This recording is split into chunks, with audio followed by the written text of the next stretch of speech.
ఆళ్లగడ్డ ఎవరికి అడ్డా? ఇక్కడ రెండు కుటుంబాల మధ్య తరతరాలుగా ఫైట్ నడుస్తోంది.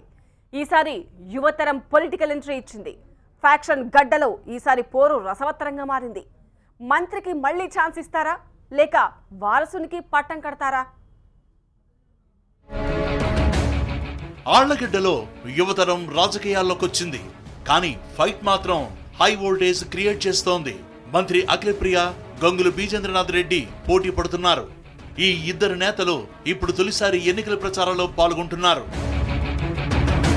ఆళ్లగడ్డ సిట్టింగ్ ఎమ్మెల్యే అఖిలప్రియది పొలిటికల్ ఫ్యామిలీ. తల్లిదండ్రులు, పెదనాన్న, మేనమామ, తాత, అన్న అందరూ అసెంబ్లీకి ఎన్నికయ్యారు. గత ఎన్నికల్లో భూమా నాగిరెడ్డి, అఖిలప్రియ అసెంబ్లీలో ఉన్నవారే.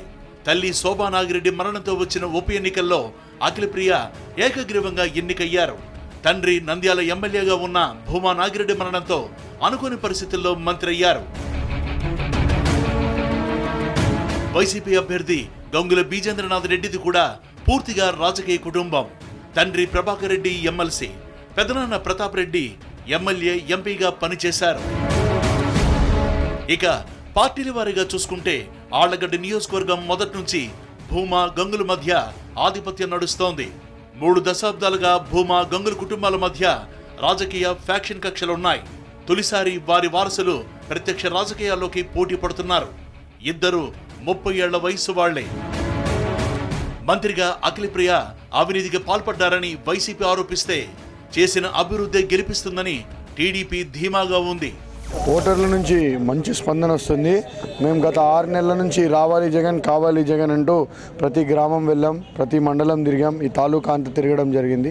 ఈరోజు ఓటర్లు ప్రతి ఒక్కరు కూడా ఎప్పుడు ఏప్రిల్ 11 వస్తుంది, ఎప్పుడు జగన్ అన్న ముఖ్యమంత్రి అవుతాడు, ఎప్పుడు ఇక్కడ మనం ఫ్యాన్ గుర్తుకు ఓటేయాలని చెప్పేసి అందరూ కూడా ఉత్సాహంగా వెయిట్ చేయడం జరుగుతుంది. ఈరోజు ఎవరు వచ్చినా, ఏ పార్టీ పెట్టినా, ఏం చేసినా ఇక్కడ భూమా కుటుంబంకి వచ్చే నష్టం ఏం లేదు. గతంలో కూడా చిరంజీవి గారు ఇక్కడ పార్టీ పెట్టినప్పుడు కూడా శోభా నాగిరెడ్డి గారు గెలవడం జరిగింది. మొత్తం జిల్లాలో మొత్తం ఒక తీర్పు ఇస్తే ఆళ్లగడ్డకు మాత్రం ఒక తీర్పు ఇవ్వడం జరిగింది. ఆళ్లగడ్డ ప్రజలు ఇక్కడ ముఖ్యంగా గ్రూపులు ఎక్కువ ఉంటాయి కాబట్టి పార్టీల కన్నా నాకు తెలిసి నాయకులను చూసి ఓటు వేయడం జరుగుతుంది. గతంలో శోభా నాగిరెడ్డి గారు, భూమా నాగిరెడ్డి గారు ఏ పార్టీలో ఉన్నా కూడా కార్యకర్తలు కానీ ప్రజలు కానీ మాకు అండగా నిల్చున్నారు. మాకు నమ్మకం ఉంది. ముఖ్యమంత్రి నారా చంద్రబాబు నాయుడు గారు ఇచ్చిన సపోర్ట్ ద్వారా ఆయన చేసిన అభివృద్ధి కార్యక్రమాలు చూసి ఇక్కడ మమ్మల్ని స్థానికంగా చూసి కూడా ప్రజలు ఓటేస్తారని మేము గట్టిగా నమ్ముతున్నాం. ఈసారి మాకు మెరుగైన అవకాశాలు ఉన్నాయి. ఎందుకంటే మేము ప్రజల్లోకి వెళ్తున్నాం, వాళ్ళు చూస్తున్నారు. ఇప్పుడు ఈరోజు టీడీపీ పార్టీ ఏ విధంగా ఫెయిల్ అయింది, లేకపోతే లోకల్గా ఇచ్చిన హామీలు కానీ అన్నీ కూడా ఫెయిల్ అయ్యి ఈరోజు కార్యకర్తలు కానీ నాయకులు కానీ అందరూ కూడా వైసీపీ ఎంబడి నడవాలా, మా ఎంబడి నడవాలని పెద్ద ఎత్తున చేరికలు కూడా జరిగి మాకు అండగా నిలవడం జరుగుతుంది. 2014లో మా నాన్నగారు ఇక్కడ నుంచి పోటీ చేశారు, ఓడిపోయారు. అయినా మేము ఇక్కడే ఉన్నాము. కానీ 2017లో మళ్ళీ జగనన్న గారు ఆ రోజు మాకు ఎమ్మెల్సీగా ఇచ్చారు, గెలిచాం. అయినా కానీ ఇక్కడే ఉన్నాం, ఎక్కడికి వెళ్ళలేదు. మేము ప్రజల్లోనే ఉన్నాం 5 సంవత్సరాల నుంచి. ఈరోజు నేను ప్రతి మీటింగ్లో చెప్తున్నా, నేను 5 సంవత్సరాలు ఇక్కడ ఉండి సామాన్యంగా నేను ఏ ఎమ్మెల్యే పదవితో రాలేదు, లేకపోతే ఏ మంత్రి పదవితో రాలేదు. నేను సామాన్యంగా వచ్చా, కార్యకర్తలతో కలిసి పనిచేశాను.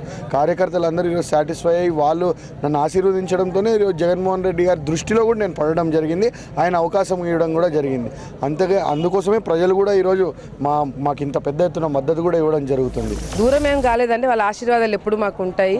కుటుంబ సభ్యులు అన్నాక వాళ్ళకి రాజకీయంగా స్ట్రాటజీస్ డిఫరెంట్గా ఉన్నా కూడా ఈరోజు మేము బాగుండాలని చెప్పి ప్రతి ఒక్కరు కూడా కోరుకుంటున్నారు. అది వాళ్ళ పార్టీ మారినా కూడా తప్పకుండా వాళ్ళ మనసులో పిల్లలు బాగుండాలి, శోభా నాగిరెడ్డి గారు, భూమా నాగిరెడ్డి గారు చనిపోయిన తర్వాత వాళ్ళని ఇబ్బంది పెట్టకూడదనే భావన అయితే కుటుంబ సభ్యులు అందరిలో ఉంది. కాకపోతే అంటే పార్టీలు ఒకవేళ దూరమైనా కూడా మనసులో అయితే మా బాగు కోరుకుంటారని చెప్పి